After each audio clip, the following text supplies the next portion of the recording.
अस्सलामुअलैकुम। अब हमारे पास लेक्चर नंबर 18 स्टार्ट होता है, तो उसका हमारे पास कंसेप्ट क्या है, तो यहाँ पर हम उसको देख लेते हैं कि जिस तरह हमने वेयर क्लोज को देखा और उसमें हमने जितने भी ऑपरेटर है उसको हमने यूज़ किया, उसको हमने प्रैक्टिकल देखा। उसी तरह हमारे पास लिमिट क्लोज भी है। तो लिमिट क्लोज का हमारे पास काम क्या होता है, इसको पहले हम इंट्रोडक्शन कर लेते हैं। तो the limit clause is in SQL is use to restrict the number of rows return by a query. तो इसका सिंपल वर्ड में मैं बता दूं, किसी भी फील्ड में जितने भी हमारे पास रिकॉर्ड स्टोर होते हैं या फिर टेबल में हमारे पास जितने भी रिकॉर्ड हमारे पास स्टोर होते हैं, तो वो क्या करता है, लिमिट लगाता है कि हमें इतने रो हमें चाहिए। सिर्फ हमारे पास कितने रो हमें चाहिए, जो लिमिट हम देते हैं उतने रो हमें क्या कर दे, डिस्प्ले कर दे। सिंपल वर्ड में मैं बता दूं, हमारे पास टेबल में डिफरेंट हमारे पास यूज़र के या फिर स्टूडेंट के रिकॉर्ड स्टोर हैं। तो हम चाहते हैं कि कितने रो हम डिस्प्ले करना चाहते हैं, तो उसका हम लिमिट यहाँ पर बताते हैं। तो उसका हमारे पास सिंटेक्स क्या है, तो यहाँ पर सेलेक्ट यूज़ करना है, कौन से कॉलम को आपने डिस्प्ले करना है वो कॉलम आपने यूज़ करने हैं। फ्रॉम टेबल का नाम आपने यहाँ पर डिफ़ाइन करना है कि कौन से टेबल में से है कॉलम 1 और कॉलम 2। और फिर आपने लिमिट कीवर्ड आपने यूज़ करना है और उसका नंबर आपने देना है। जितने आपने रो को डिस्प्ले करना है उसका नंबर आपने देना है। फॉर एग्ज़ाम्पल आपने 2 रो को डिस्प्ले करना है तो 2, अगर आपने 3 को डिस्प्ले करना है तो आपने क्या देना है, 3 देना है। तो ये हमारे पास लिमिट क्लोज का काम है। अब हम इसको प्रैक्टिकल देखते हैं, प्रैक्टिकल में कि ये हमारे पास काम किस तरह करता है। तो ये हमारे पास एसक्यूएल वर्कबेंच है।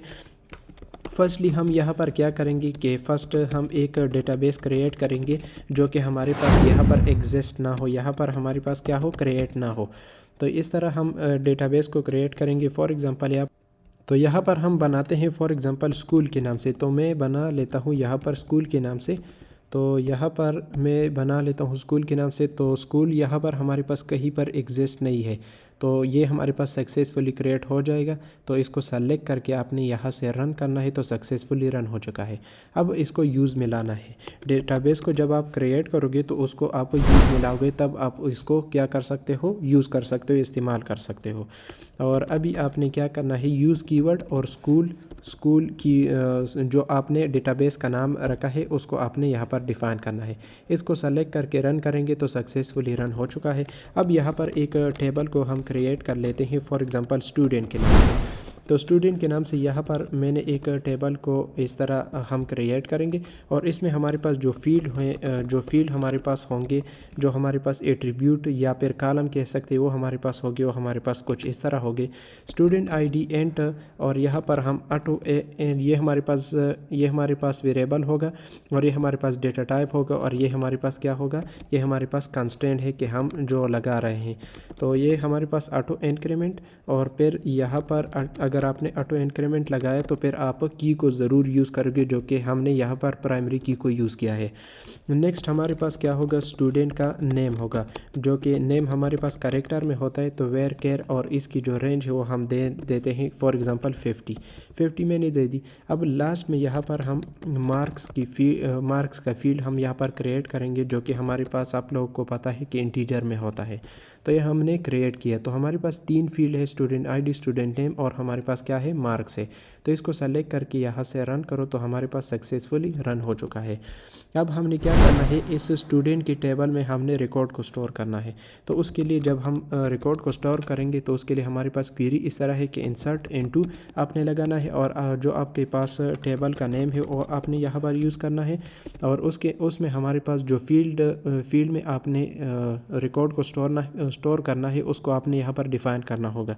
तो यहाँ पर हम स्टूडेंट आईडी को डिफ़ाइन नहीं करेंगे क्योंकि यहाँ पर हमने कंस्टेंट लगाया है ऑटो इंक्रीमेंट। तो ये हमारे पास फ़ायदा यहाँ पर इस तरह होता है कि जब भी कोई नेक्स्ट रिकॉर्ड हम स्टोर करते तो ये अपने आप को इंक्रीमेंट कर लेता है, अपने आप को क्या कर लेता है, ऑटो इंक्रीमेंट कर लेता है, ऑटोमेटिकली अपने आप को क्या करता है, अपडेट करता है। तो इसकी ज़रूरत हमें नहीं होगी। तो यहाँ पर हम सिर्फ क्या देंगे, एक हम देंगे स्टूडेंट नेम को हम डिस्प्ले करेंगे, मतलब स्टूडेंट नेम में हम रिकॉर्ड को स्टोर करेंगे, और एक हमारे पास क्या होगा, एक हमारे पास होगा मार्क्स। अच्छा, तो ये हमारे पास ये हमारे पास कौन से टेबल में से है, ये हमारे पास अच्छा यहाँ पर हमारे पास यहाँ तक हमारे पास हो गया। अब यहाँ पर हमने क्या देना होगा, यहाँ पर हमने वैल्यूज़ देने होंगे, जो कि ये हमारे पास कीवर्ड है। वैल्यूज़ हमारे पास क्या है, कीवर्ड है। अब यहाँ पर हमने रिकॉर्ड को स्टोर करना होगा, रिकॉर्ड को हमने यहाँ पर इंसर्ट करना होगा, तो उसको हम इंसर्ट कर लेते हैं। तो यहाँ पर जो रिकॉर्ड हम स्टोर करेंगे वो मैंने ख़ुद से बनाए हैं, तो यहाँ पर हम डायरेक्ट इसको उसको हम यहाँ पर इंसर्ट कर देते हैं। यहाँ पर मैं कॉपी कर देता हूँ, पेस्ट कर देता हूँ। तो इससे हमारे पास क्या होगा कि थोड़ा सा हमारे पास टाइम बच जाएगा। तो ये हमारे पास क्या है, ये हमारे पास नेम है, जो कि हमारे पास स्टूडेंट नेम है, और ये हमारे पास क्या है, ये हमारे पास मार्क्स है। तो ये हमारे पास हो गया। अब इसको सेलेक्ट करके यहाँ से रन करो, तो हमारे पास सक्सेसफुली रन हो चुका है। अब यहाँ पर हम क्या करेंगे, लिमिट क्लॉज को हम यहाँ पर इंपोर्ट करेंगे, मतलब यूज़ करेंगे, यहाँ पर अप्लाई करेंगे। तो यहाँ पर हमारे पास क्या होगा, लिमिट क्लोज हमारे पास यहाँ पर होगा। अब यहाँ पर आपने क्या करना है कि सेलेक्ट करना है ऑल फ्रॉम, हमारे पास कौन से टेबल में से है, तो ये हमारे पास है स्टूडेंट टेबल में से है। और यहाँ पर आपने लगाना होगा लिमिट, यहाँ पर आपने क्या लिमिट कीवर्ड को यहाँ पर आपने यूज़ करना होगा। तो मैं चाहता हूँ कि 3 रो को मैं डिस्प्ले करना चाहता हूँ, 3 रिकॉर्ड को, 1 2 3 को मैं डिस्प्ले करना चाहता हूँ। यहाँ पर मैंने 3 लगा दिया। अब इसको जब मैं सेलेक्ट करता हूँ, सेलेक्ट करके रन करता हूँ, तो यहाँ पर आप देख सकते हैं कि हमारे पास 3 रिकॉर्ड यहाँ पर डिस्प्ले हुए हैं। तो अगर आप चाहते हैं कि फॉर एग्ज़ाम्पल हमारे पास 4 रिकॉर्ड डिस्प्ले हो, तो आप यहाँ पर इस तरह 4 लिख दो और यहाँ पर डिस्प्ले करो, तो आपके पास 4 हो जाएंगे। अगर आप चाहते हो कि आपके पास 5 हो, तो यहाँ से सेलेक्ट करके यहाँ से रन कर दो, तो आपके पास 4 रिकॉर्ड आ जाएंगे। तो यहाँ पर आपने आप यहाँ पर इस तरह भी कर सकते हो, जिस तरह यहाँ पर तो हमने जितनी भी हमारे पास कॉलम थे उसको हमने सेलेक्ट किया है। तो यहाँ पर आप ये स्पेसिफिक कॉलम को भी आप सेलेक्ट कर सकते हैं। फॉर एग्जांपल मैं स्टूडेंट नेम को सिर्फ डिस्प्ले करना चाहता हूँ, तो यहाँ पर आप लगा दो यहाँ पर स्टूडेंट नेम, और फ्रॉम ये हमारे पास स्टूडेंट के टेबल में से है, और आप यहाँ पर डिस्प्ले कर दो फॉर एग्ज़ाम्पल 2, तो हमारे पास सिर्फ नेम डिस्प्ले होंगे। तो यहाँ पर आप देख सकते हैं कि हमारे पास क्या है, तो सिर्फ दो रिकॉर्ड हमारे पास डिस्प्ले हुए हैं। यहाँ पर अगर आप चाहो तो यहाँ पर फॉर एग्ज़ाम्पल 4 में कर देता हूँ, तो इसको सेलेक्ट करके यहाँ से रन कर दो, तो आपके पास 4 नेम आ जाएंगे। अगर आप चाहते हो कि हमारे पास मार्क्स सिर्फ आ जाएं, तो यहाँ पर आप सिर्फ इतना कर दो, मार्क्स यहाँ पर कर दो, और इसको सेलेक्ट करके आपके पास जो डिस्प्ले होंगे वो हमारे पास 4 हमारे पास मार्क्स होंगे, 4 रिकॉर्ड के हमारे पास मार्क्स होंगे। तो इस तरह आप कर सकते हो किसी भी फील्ड पर या एट्रीब्यूट पर, कॉलम पर आप लिमिट लगाओ कि उसमें हमारे पास जितनी भी हमारे पास रिकॉर्ड स्टोर हैं या रो स्टोर हैं या टपल स्टोर हैं, तो उसको आप किस तरह डिस्प्ले कर सकते हो, उसमें आप लिमिट किस तरह लगाते हो। तो वो हमारे पास क्या है, लिमिट क्लॉज है, जिसको हमने बहुत अच्छी तरीके से देख लिया है।